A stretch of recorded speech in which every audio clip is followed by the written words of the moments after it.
If you would like your ICO reviewed, please contact us for our competitive packages. Now, we don't review every single platform that comes our way, only the top tier of ICOs that have passed an extensive qualifying process, businesses that we're actually considering investing in ourselves. Now, having said that, with any investment, there's always a potential to lose, so you must only ever invest in what you can actually afford to lose. Our contact details are in the description below. And please remember, we're not a financial institution, so anything you hear expressed here is our opinion only.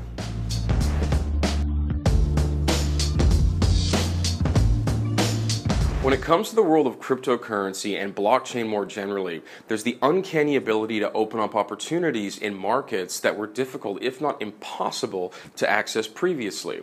One marketplace that has been more or less reserved for a small group of large companies has been the mining market. But now there's an opportunity to invest in gold mining through a blockchain-based project. We're going to take a look at an exciting new platform called ORET.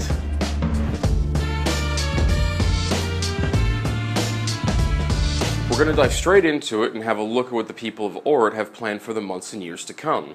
We're going to first take a quick look at where they actually wish to mine and what brought us to this point. Now, discovered by a local prospector back in 1996, Paso Yobai is an emerging gold camp located in eastern Paraguay. The town of Paso Yobai is approximately 150 kilometers east of the capital city of Asuncion. The locals in Paso Yobai have negotiated a deal with the company Latin American Minerals Incorporated. The deal is for 83.36 hectares that they have mining rights to. This handover included 850 meters of the Paso Yobai gold trend that is defined by an 8,000 meter long by 300 meter wide gold solid anomaly. The locals form the Asociación de Pequeños Mineros, or the Small Miners Association. The problem was they had little to no experience in actual mining. Using makeshift gold recovery plants, they only recovered about 30% of the gold. Around 70% of the gold ended up in their tailings.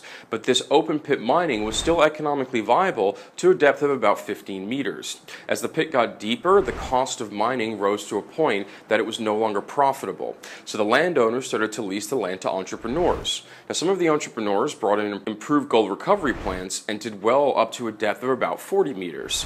But they too were losing, in some cases up to 50% of their gold in tailings. Their main problem was that most did not have people in their teams with gold recovery experience or mining experience, or that they invested in the wrong types of gold recovery systems for their particular area. Another big problem is that none of the mining operations did any forward planning for the roads inside the actual pit. They made makeshift cranes with buckets to hoist out the ore that contained a high concentration of gold. The rest of the ore was removed by excavator in a step-by-step manner, in many cases a very costly 8 to 9 step process. All this ore was discarded and not processed. All of these problems led to the closure of many of these companies, and now there are many gold-rich areas up for sale. To see that the gold was actually extracted from the ground, a team was built and a company formed called the Paraguay Mineral Mining SA, or the PMMSA. Now, this company has created the ORET token to raise the necessary funds for the acquisition of the land, concessions, and machines for extraction, and the recovery of the gold itself. The ORET token is one of the first options in the world of cryptocurrencies to invest and share in the profits of a gold mining company. Now, there are 3 potential sizes for the actual ORET project, depending on how much capital is raised in the ICO. The goal is to raise between $2.5 million and $6 million, with $6 million as the key target.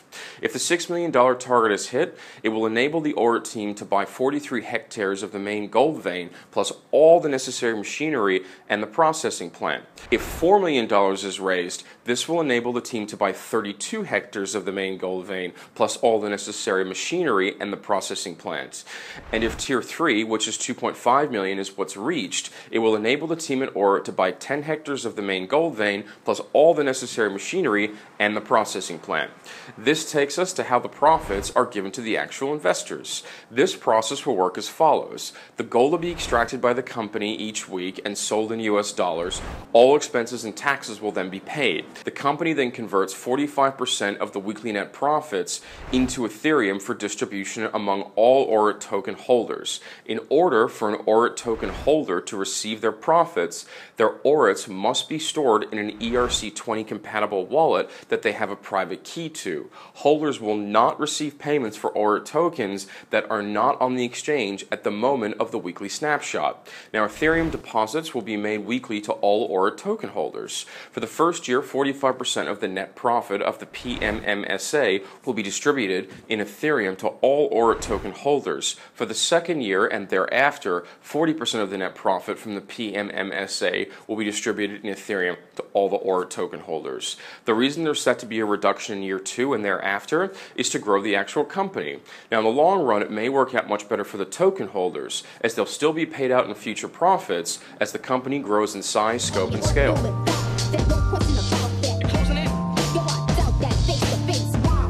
So now that we have a solid idea of what the folks actually have planned over at ORET, let's have a look at places where they can actually still improve. Now, one of the main places I feel they can at least improve on their messaging is by promoting their actual team. As we covered earlier in the video, one of the main reasons the gold-rich land was not mined successfully earlier on was because the people mining land were not doing the best possible job. Now there are true professionals on the case, including ORET CEO Nicholas Spandenberg, who has over 8 years' experience in gold mine management, along with experience in the region in other fields. And even though the white paper is clear, easy to follow, and gives you a sense of security with regard to this product, there should be more emphasis on the caliber of the people behind the scenes. Most people think of mining of any minerals, let alone gold, as an industry controlled by huge multinationals. So to break the stereotype and to reinforce the idea behind ORET, which is, we believe it is best for us to have a diversified community from all over the world that can acquire the benefits of our company. We wanted it to be a community-driven project. We may need more messaging about the level of talent and the years of expertise behind this particular project.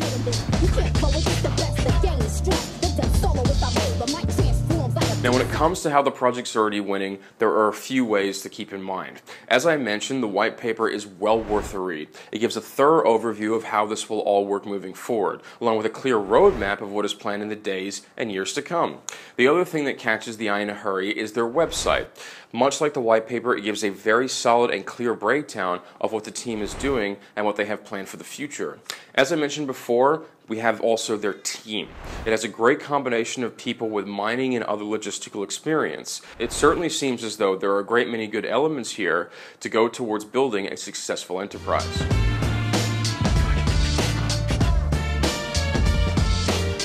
So where to from here for ORET? Well, should they get to their $6 million goal for the ICO, then there's some good possibilities ahead of them. Blockchain is finding its way into many businesses the world over, and for a team to be using it for a mining project is awfully exciting. As this is such a unique project, many of you out there may still have questions you want to have answered. Would you like for us to interview the ORET CEO? If so, please let us know what questions you'd like to have answered in the comments below. For Crypto Global News, I'm Edward. Until next time, you take care.